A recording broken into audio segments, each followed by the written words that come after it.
hear a short message from our newest idols, Beanie.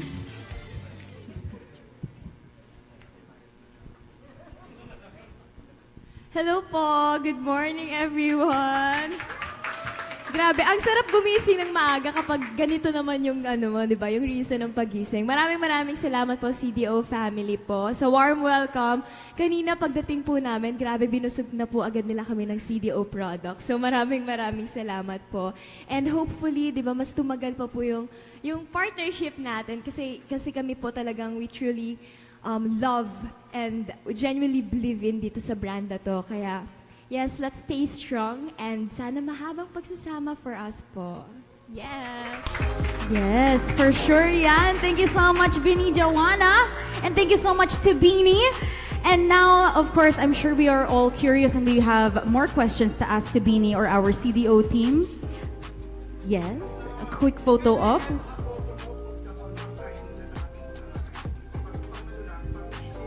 Yes, go po.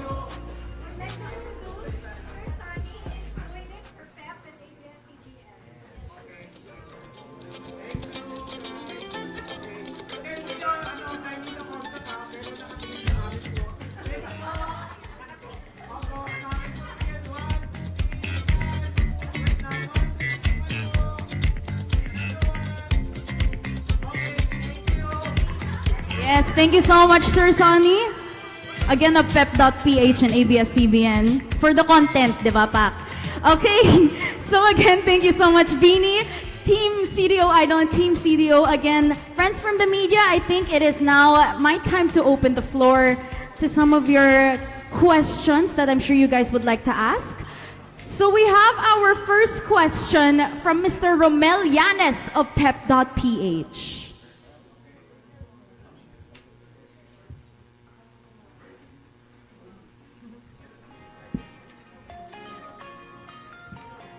Sir Romel? Yes, of pep.ph. Yes po.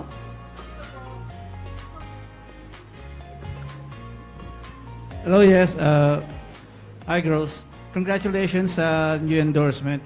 Yeah, with everything that's happening to you right now, yung success nyo, how do you unwind ba? Paano ba kayo nakapag-unwind dahil sa busy schedule nyo, sa lahat na nangyayari sa paligid nyo? Na-overwhelmed ba kayo sa nangyayari sa ngayon sa inyo?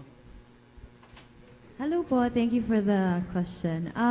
So kami girls, since walo kami, there's some of us who like to stay indoors, like to stay outdoors. And since, thank you Lord, ang daming blessings pumapasok lately. So if may time kami to rest, we sleep. If not naman, then we get to catch up with friends, we get to do our hobbies. So that's our way of de-stressing and coping up po with the busy schedule that we have. Yes. Thank you po. One more. Do you still have time para discover new hobbies while may ganun pa ba kayo? Ako po meron po. Since more on indoor lang po ako na tao, nagde-declutter po ako ng mga gamit. Apa. Isa na lang. Sa dami ng fans nyo, what is the craziest thing that happened to you? Or craziest encounter with your fan? Or hindi naman craziest, o yung parang nakakatuwa lang na may ganitong ginagawa sa inyo yung fan nyo?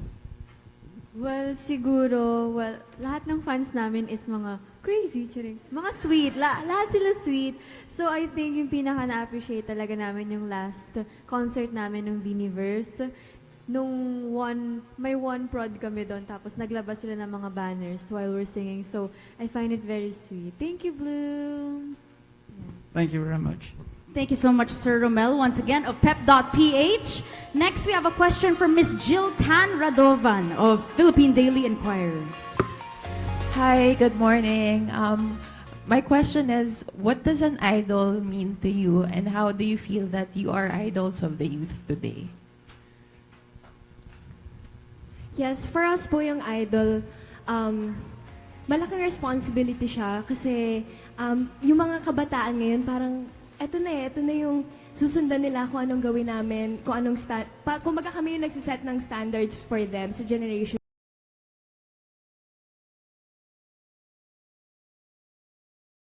na sinasayaw nila yung mga songs namin na kahit papano, ganun pala kalaki yung impact ng Beanie.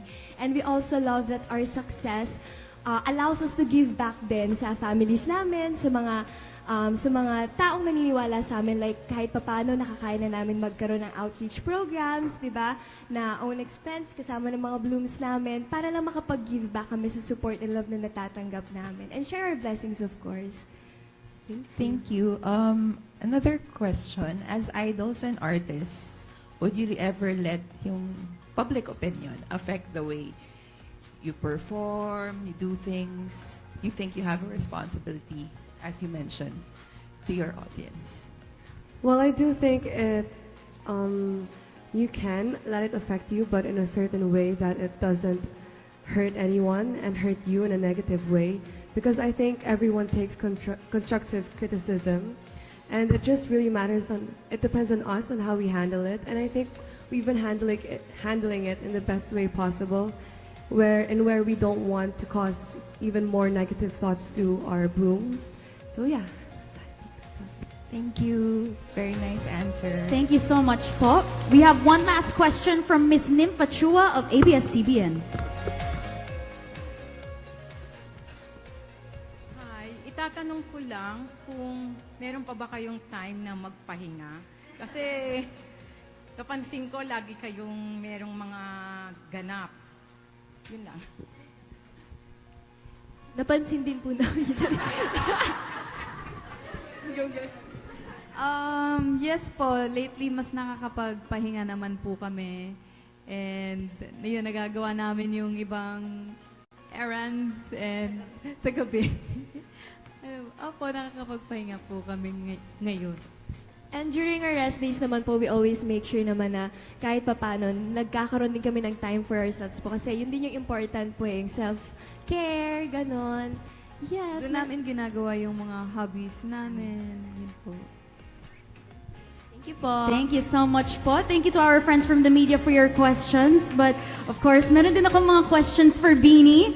Okay, first, we would like to know, I'm sure everyone here would like to know as well, what excites you guys the most about collaborating with CDO Idol Cheese Dog? Yes, katulad din po na sinabi ko kanina, we are so excited to endorse a product that we truly love and genuinely believe in. Parang feeling ko nga CDO po yung nagpalaki sa amin kasi totoo po kasi 'di ba yung mga estudyante days po namin, go to baon. Go to baon. Tapos pag bago ka pumasok ng school, ito yung iluluto sa'yo ng family mo. And we also love working with the brand na talagang nag-a-align po sa values namin. Kasi pag narinig niyo po yung CDO, yung first word na mapapasok sa utak niyo is family. Kasi ito yung pinagsasaluhan niyo. And we are so excited to work with CDO po. Maraming salamat. And that's why joining the CDO family talagang has been a truly wonderful experience po. Maraming salamat po sa warm welcome po. Thank you. Yes. Now, Jo, you mentioned na parang first thing you think about kapag CDO yung sinasabi, family.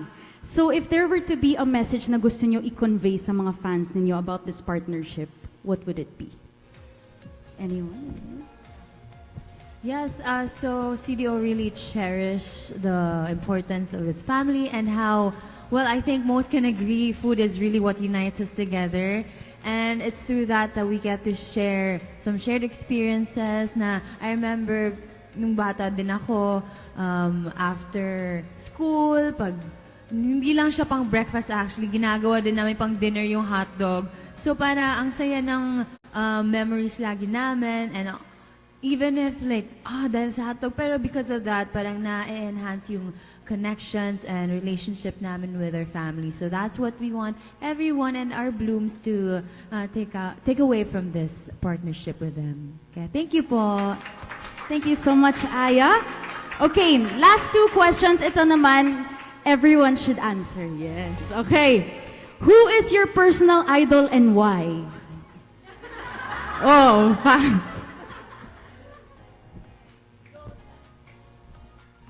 My personal idol is Miss MQ. Char. yes. Of course, my mom. She's my personal idol kasi ini-inspire talaga ako ni Mommy and siya yung best woman. Yeah. Siyempre, mother din. Ang sama ko naman kung hindi mother. But, besides my mom, also Miss Sarah G, I really grew up admiring her and sobrang laki inspiration niya sa akin. Even now na idol na ako. Yeah, I wish to be like her. Syempre, my mom and dad. Kasi it's been hard, you know, raising me. Wow. Pero ayun nga, I am very grateful to them. Aside from my mom and dad, siguro Up Dharma Down. Yeah. So I love their music. And their music. And their music. Aside from my parents, Miss Catherine Bernardo po, parang grabe lang siya magmahal, especially sa mga brands na nakaka-work niya, sa yung work ethics niya and discipline sa work. Thank you.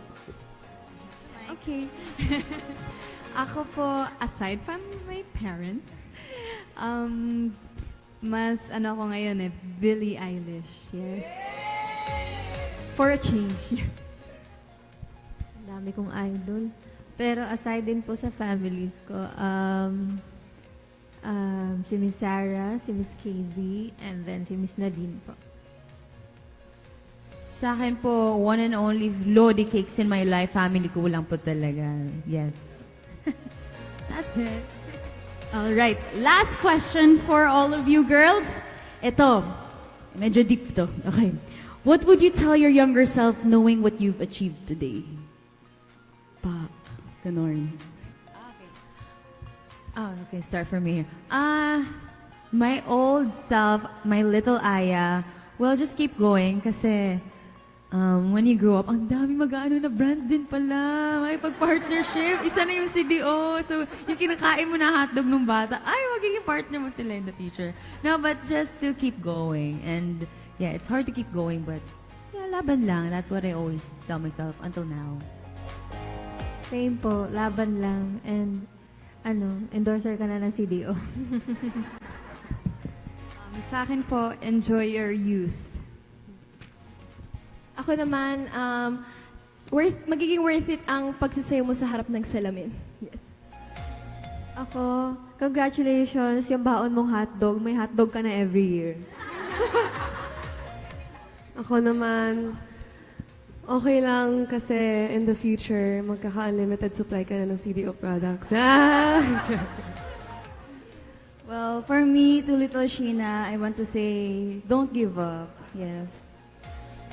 To little Stacy, I'm so proud of you. And huwag ka mag-alala sa Pasko, meron ka ng CDO hotdog na itutusok mo sa puno ng pinya. Kasi di ba yung mga birthday, tsaka, saging ba? Yeah. Na may marshmallow. Yes. Perfect combination daw yun. Marshmallow with CDO Idol cheese dog. Thank you so much, Beanie. And thank you so much once again to CDO Idol and to the CDO team. And of course, to conclude today's very significant and historical collaboration, a round of applause, please, for our CDO Vice President for Emerging Business, Mr. Jason Dion.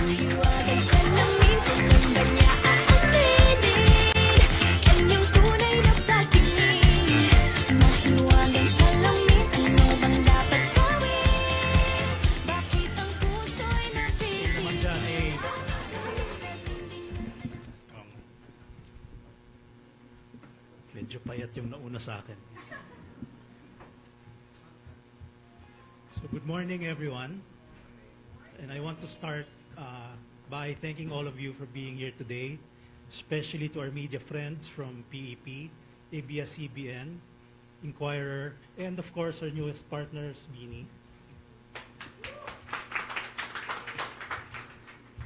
This event is more than just a celebration of a new partnership. It's a celebration of what we hold close to our hearts here at CDO. Family, connection, and shared moments. At CDO, we've always believed that food is a way to bring people together. Whether it's a simple breakfast with the family or a special celebration, the meals we share are often the backdrop to some of our most cherished moments.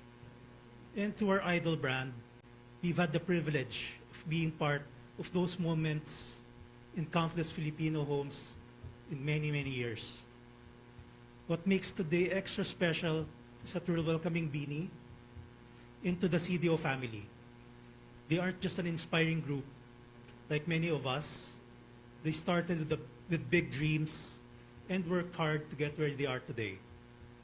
And in the same way, CDO Idol hot dogs have made their way to your tables, becoming a favorite for both kids and adults alike. Just as Beanie represents the spirit of aspiration and determination, Idol stands for quality, fun, and those simple yet meaningful moments you all treasure. As we look ahead, we're genuinely excited for what's next, with initiatives like our Idolicious campaign, and now the Idol Meets Idol campaign. We're not just delivering food, we're delivering experiences that families can enjoy together. We all continue to do what we do best. Make sure that every meal with Idol hot dogs brings a little bit more joy, a little bit more connection, and a lot of flavor into our homes. On behalf of everyone at CDO, thank you for your support and for being a part of this exciting journey with us. So, may I now invite everyone.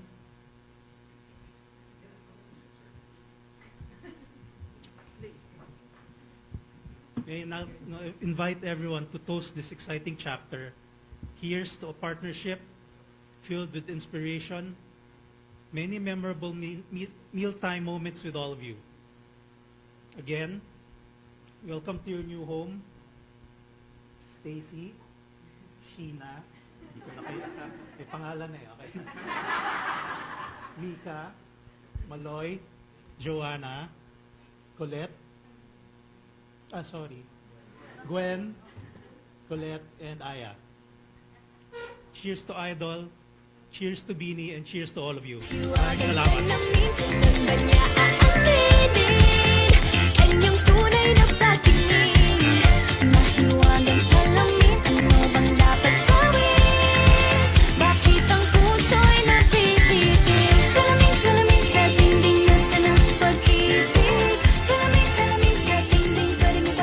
All right, thank you so much, Mr. Jason Diong. A warm round of applause again. And congratulations to Beanie and Team CDO Idol. And I'm sure everyone here is feeling hungry kasi sa usapang cheese dog, yes. Kaya naman, Team CDO Idol prepared lunch for us. So now we are gonna open our CDO Idol. But before that, let's have a quick photo op first of the girls and Team CDO Idol.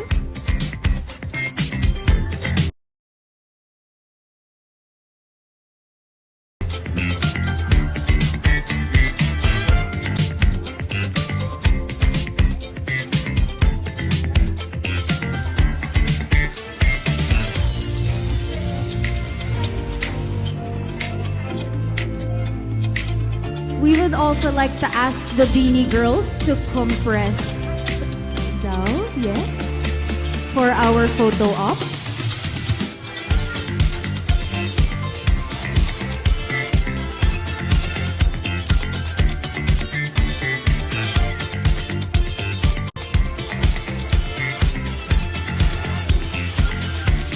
Again, Team CDO Idol and our nation's girl group, Beanie.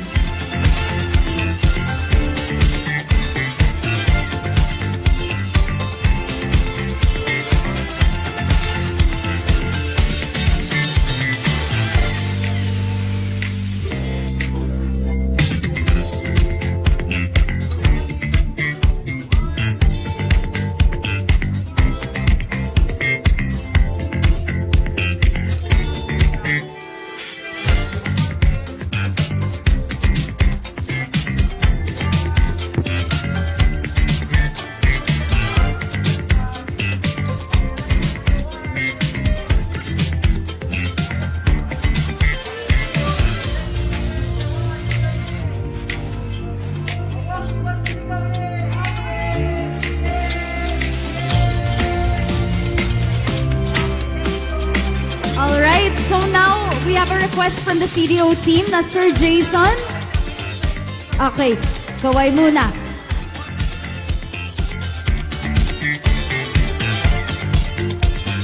All right, now we have a request from our CDO team, a solo photo op with Sir Jason Diong and Beanie.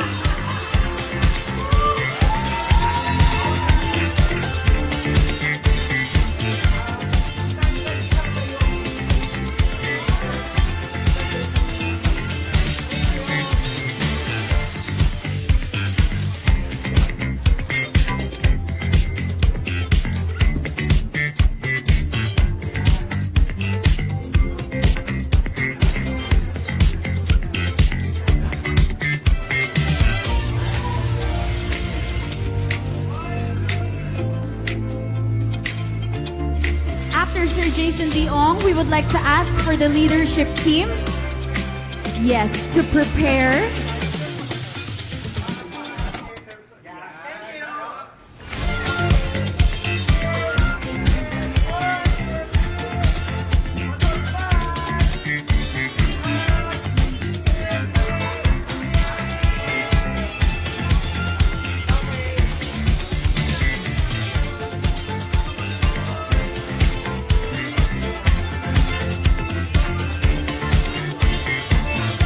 All right, next up, we have our CDO leaders in our Nation's Girl Group.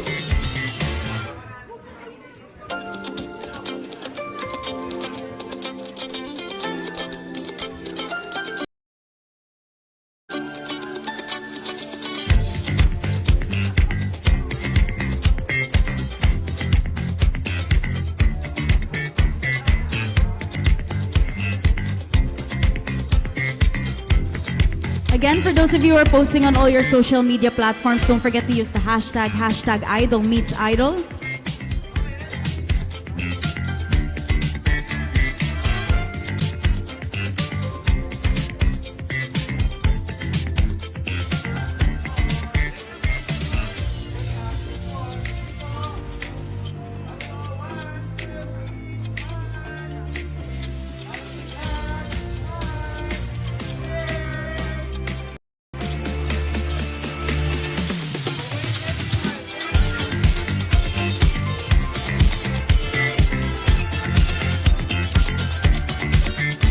All right. Last two groups for this photo op, Jao and Ina with Beanie.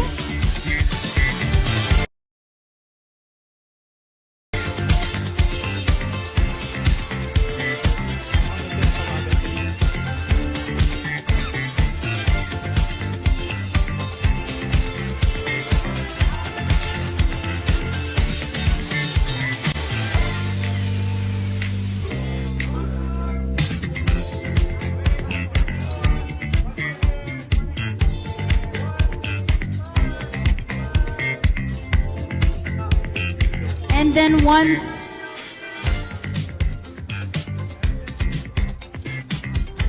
all right, next we have another request from the CDO team, a solo photo op with Jao. Sabi pa ng CDO team, bloom daw po talaga si Sir Jao. Hey!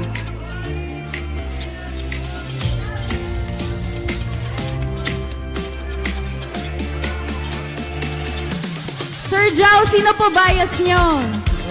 OT8 daw siya, OT8. Yan. Okay, and last but not the least, for this photo op, we would like to call on the Idol team to join again our Nation's Girl Group, Beanie.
Team CDO Idol.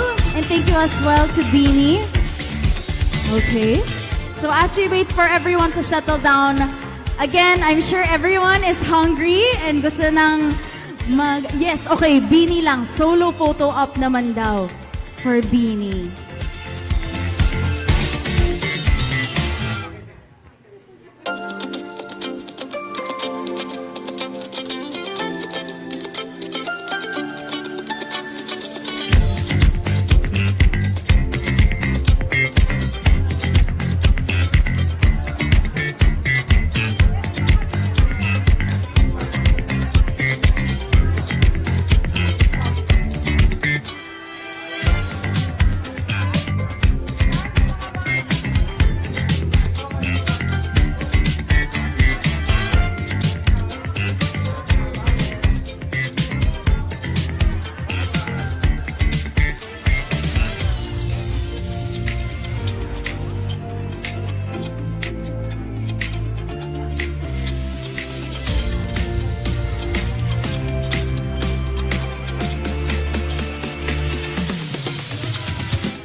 All right. Thank you again so much to our friends from the media and Beanie. Again, I would like to repeat that lunch is now served. For those of you who are all hungry, our buffet table is now open. So please feel free to get your food outside and we'll see you guys again in a little bit. Tara, kain tayo.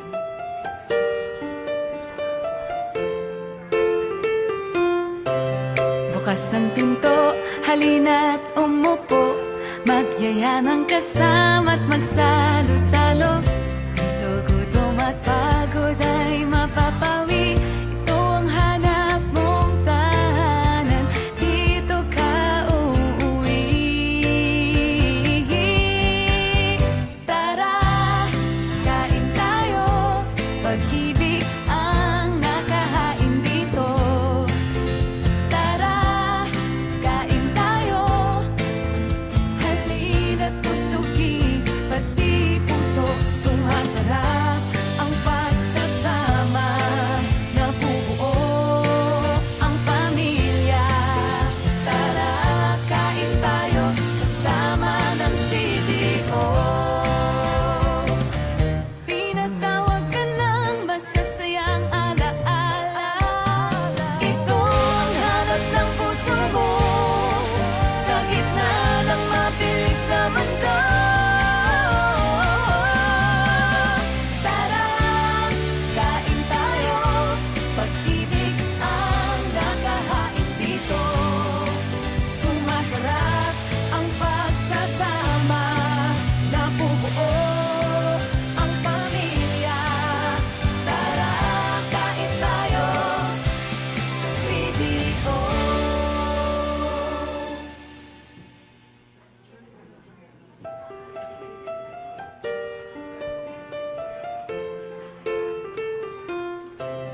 Bukas ang pinto, halina't umupo, magyaya ng kasama at magsalo-salo. Dito gutom at pagod ay mapapawi. Ito ang hanap mong tahanan, dito ka uuwi. Tara, kain tayo, pag